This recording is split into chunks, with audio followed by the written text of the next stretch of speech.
Ние на тема ски туризам остануваме до 8 часот, но се враќаме дома.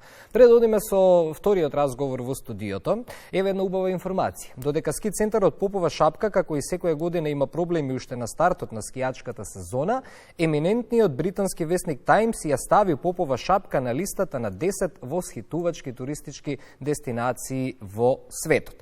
Попова шапка, меѓу другото, заврши на листата на Таймс и поради ски авантурите кои што ги нудат од Шар Outdoors.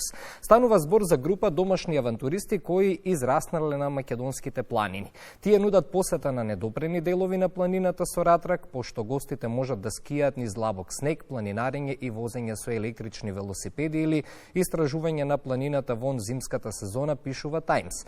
Моментално во склоп на скијачкиот центар се уште не работат ски лифтовите како и дел од хотелите.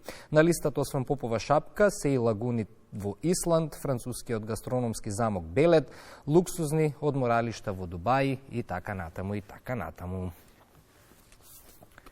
Остануваме дома. Добро утро за Билјана Стефановска, ВД директор на Агенцијата за промоција и поддршка на туризмот. Добро утро, Ване. Поздрав до гледачите на Македонската радиотелевизија и драго ми е што утрото заедно ќе го започнеме со цела Македонија. Да, ја видовте оваа информација, јас утрово ја видов начекав. пред 2 дена, мислам дека, така. Да. И се израдував, реално. Убава информација. Еве, например, ќе почнам со едно прашање поврзано со неа. Сето ова, најверојатно оди и во прилог на туризмот и промоција. Можеме ли ова да го искористиме и еднаш вака кога сме на некои вакви убави листи, тоа да го, како да кажам, ајде да го земеме во наша полза и ете да го представиме на светот како видите што имаме ние? Апсолутно, преку афирмација на настани, на спортови се прави најдобрата промоција. Например, во Банско го имаме одржувањето на светскиот куп во скијање и тоа е доста голем момент за промоција на ски центарот. Не мораме ние да го достигнеме Банско, ние го имаме Шарпланинскиот куп кој што се одржувал 50 и 60 години, но секој новитет и секое појавување на вакви светски весници, медиуми, тоа значи дека луѓето ќе дознаат за нас и ќе се заинтересираат каде е тој ски центар, а со тоа ќе се развие и другиот туризам преку целата година, односно луѓето ќе почнат да се интересираат за нашата дестинација. Па да, не е само скијањето, убавите планини нудат туризам 12 месеци во годината. Да. Климатските промени ги топат снеговите во ски центрите. Минатата година под наводници плачевме за снег. Годинава некако снегот не изненади и во регионот и кај нас, еве во Маврово почна ски сезоната.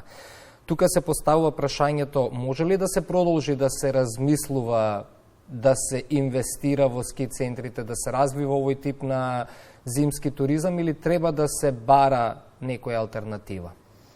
Апсолутно дека постои алтернатива, како секаде и во светот, така и кај нас, тоа е вештачкото обснежување или поставување на топови за вештачки снег. Некои од нашите ски центри веќе располагаат, но кај некои ски центри треба додатно да се инвестира, во зависност дали е во собственост на државно раководење или е на јавно-приватно партнерство или е некој приватен бизнисмен, тоа треба да се види како е регулирано. Тие инвестиции зависат дали местото располага со подземни извори и вода, бидејќи треба да се постават пумпи како би се произведувал вештачкиот снег, исто треба да има и трансформатори на електрична енергија.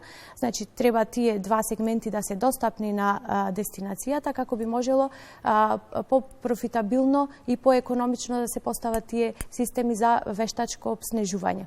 Значи треба да се направи добра проекција. Македонија како земја која што е 80% обкружена со планини, има одлична локација, одлична местоположба. Тука би ги напоменала најважните 6 туристички ски центри во Македонија. Тоа се Маврово, Попова шапка, Пелистер, Копанки, Крушево, Пониква и Кожув. Кожув е најмладиот ски центар и тоа беше најскапата гринфилд инвестиција која што беше направена во туризмот и кошташе 20 милиони евра. Таму постојат жичарници, ски лифтови, 600 исто така, постојат патеки, постои целосно опремен ски центар, но негативната страна е инфраструктурата. Патот, за да стигнеме до Кожув, е недостапен. Патот бил направен, но со несоодветно одржување и негрижа од претходниците кои што немале фокус да се грижат за работите кои што биле изградени, подводните канали биле запушени и асфалтот почнал да се раскопува и сега имаме блокиран пат. Значи немаме како да појдеме до тој ски центар. Кога го споменавме Кожув, нели еве и останатите центри, ајде ќе почнеме од Кожув. Се размислува за баш и пред некој ден тоа го разговаравме со пријатели, се размислува нешто околу тој ски центар, ете да се вложи, можеби да се отвори за посетителите и ќе ги споменеме и другите. Се правили анализа какви инвестиции ни се потребни за да можеме да парираме на регионот, бидејќи Кожув како најмлад ски центар со сето опрема која што е таму и сето што е вложено, навистина има добри предуслови да донесе голем број на љубители на зимските спортови, голем број на туристи од надвор. Апсолутно дека треба да се поддржи, треба да се стави фокус на развој на тој ски центар, односно да се направи подобрување на инфраструктурата и да се направи план како тоа би профункционирало, бидејќи ја збогатува туристичката понуда за зимски туризам и ски центар. Има иницијативи некој, се разговара барем се уште не е направена стратегијата, треба нахнадно да се прави. Стратегијата била до 2021 година, потоа претходната влада ја ревидирала до 2023 година, како би дале рок за да си ги исполнат планираните активности, но не мислам дека успеале во тоа. Жалосно е што таков скијачки центар и потенцијал не е достапен, бидејќи ако се знае дека од другата страна на планината Кожув е развиен толку добар скијачки центар од грчката страна. Тука би ги напоменала Попова шапка, која што треба да се направи размислување за инвестиција и подобрување на сместувачките капацитети, односно привлекување на странски инвестиции или потенцијални инвеститори. Тука нормално државата треба да инвестира во инфраструктура, паркинг. Нели имаше некои најави за италијански компании или нема од тоа ништо? Имав средба и комуникација со италијански инвеститори, потенцијални кои сакаат да инвестираат во Маврово. Во Маврово? Да. Јас лично разговарав со нив, се обратија кај мене. Само чисто кога го споменавме Кожув, да го тргнеме од темата, може ли да очекуваат граѓаните наскоро дека нешто таму ќе се придвижат работите? Чисто може ли да имаат очекување или пак едноставно толку е веќе пропаднато сето тоа таму да нема алтернатива или може да се има надеж? Може да се има надеж.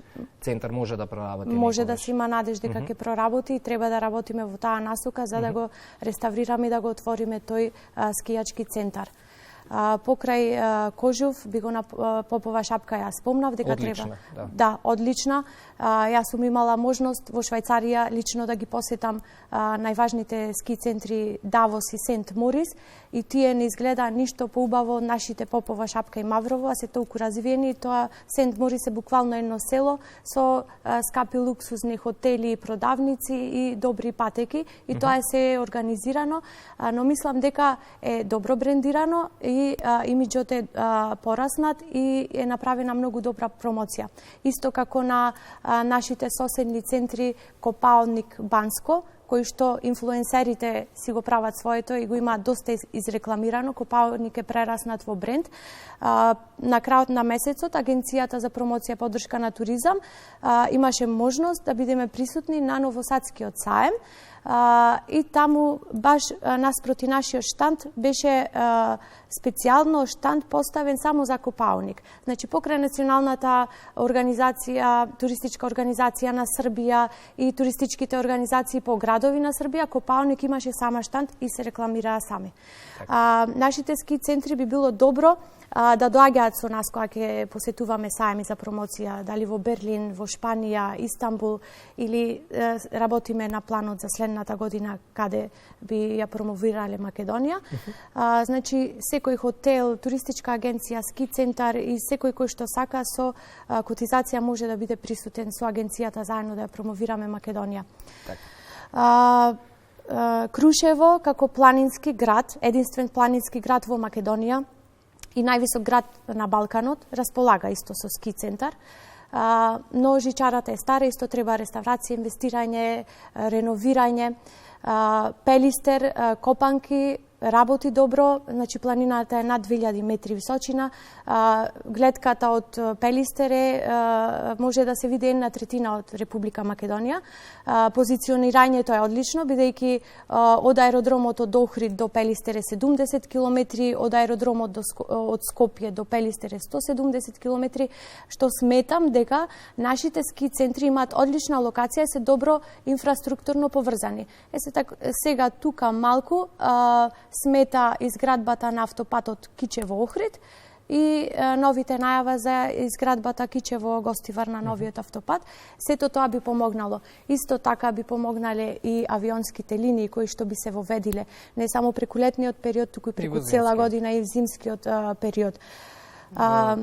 Ски туризмот дефинитивно може да го полни буџетот. Дефинитивно имаме потенцијали. Еве сите овие работи кои што и вие ги кажавте, навистина и кај поголем дел од граѓаните кои што сакаат планини, знаат дека е тоа така, дел се зачудени како не знаеме до крај да ги искористиме потенцијалите кои што ги имаме. Затоа следното моје прашање е можеме ли сега веќе да го фатиме чекорот со регионот и ете можеме ли да очекуваме дека во блиска иднина ќе се засукаат ракавите и можеби ќе проба да се исправи тоа што досега било пропуштено. Иницијативи постојат, но дали можеме да очекуваме наскоро и работа, односно дела, кои што ќе гледаме директно на ски центрите, кои што ќе значат модернизација и поголем број туристи. Што тука државата размислува и агенцијата? Државата и агенцијата размислуваат да ги реставрираат запуштените ски центри, да се отстранат негативните страни, нормално да се направи свот анализа. Се што е негативно да го отстрануваме или да го минимизираме и да ги додадеме позитивните работи кон сите скијачки центри.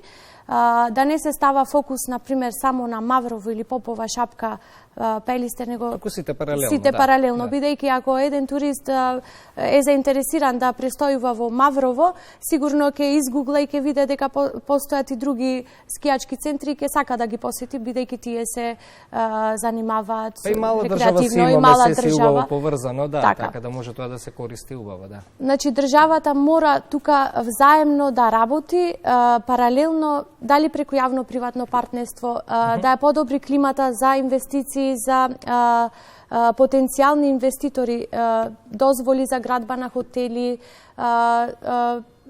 трансформатори на струја, патишта, паркинзи. Значи, ете јас, доколку би сакала да инвестирам некој луксузен хотел да изградам на еден скијачки центар, ако немам инфраструктура до тој центар, ќе се откажам. Или ако процедурата за тие дозволи градби е тешка, ќе се откажам. Треба да сме интересни и различни од соседите и да ги привлекуваме инвеститорите. И сосема за крај на овој убав разговор, верувам беше убав. Споделивме убави работи, јас како љубител на зимските спортови ете добив некои одговори, барем да може да се надевам. Стратегија имаме за ова или се работи во моментов некоја, да речеме на 5 на 10 години, за да имаме некоја насока? Стратегија почнавме неофицијално како информации да разменуваме и со министерот Зоран Љутков и со другите чинители од приватниот сектор, инволвирани, засегнати страни. Стратегијата е документ кој што ќе опфати малку подолг временски период, бидејќи треба да се направи добро, треба да се анализираат повеќе работи, главно ги гледаме најголемите потенцијали за развој на туризам во Македонија. Нормално, Македонија е дестинација која што нуди туризам во 365 дена. Тука ете како идеја, јас би го додела, винскиот туризам секогаш велиме да оди заедно со руралниот туризам, но зошто винскиот туризам да не оди со скијачките центри? Скијање, така, не само пиво. Така, некој скија и сака да проба некој македонско вино, така би се развиле и винариите. И нешто што би сакала исто да го спомнам е тоа помалиот ски центар Нижополе, кој што е исто атрактивен во Битола за туристите од соседните градови, кои што мигрираат на еднодневно скијање. Кораб би го потенцирала како голем потенцијал со подводни извори, реки и можност за нов скијачки центар. Исто тој е заштитен под УНЕСКО длабока река со Корабскиот водопад, кој што е заштитен поради боровата шума и стратегијата, физибилити студијата која што беше направена во времето на Никола Бакрачевски, градоначалник на Охрид, и се сакаше да се направи проект за ски центар на Галичица, на Националниот парк Галичица. Тоа е планината измеѓу двете најголеми езера во Македонија, Охридско езеро и Преспанско езеро. Таа идеја повторно? Таа идеја беше оспорена од невладините организации и експертите и нормално од УНЕСКО, бидејќи регионот е заштитен под УНЕСКО. Добре. Имаше повеќе сценарија како тоа би се изведило. Стопанувањето требало да биде од страна на Охридското езеро, а туристички сместувачки капацитети, хотели да се градат од Преспанскиот дел. Тоа би било одлично за Македонија, но не се реализира. Инвестицијата коштала околу 80 милиони евра. Имало потенцијални инвеститори од Швајцарија, Норвешка, Израел и Русија, но нивната понуда не била ни малку блиска. Така. Инвестициите се големи во зимскиот туризам и во ски центрите. Добро, значи останува да чекаме да видиме што ќе се случува во следниот период. Благодарам многу за гостувањето во Македонија на утро. Ќе направиме ние пресек после вестите во 8 часот и на важните собраќани информации, информациите од УХМР, а сега првото издание на информативниот блок.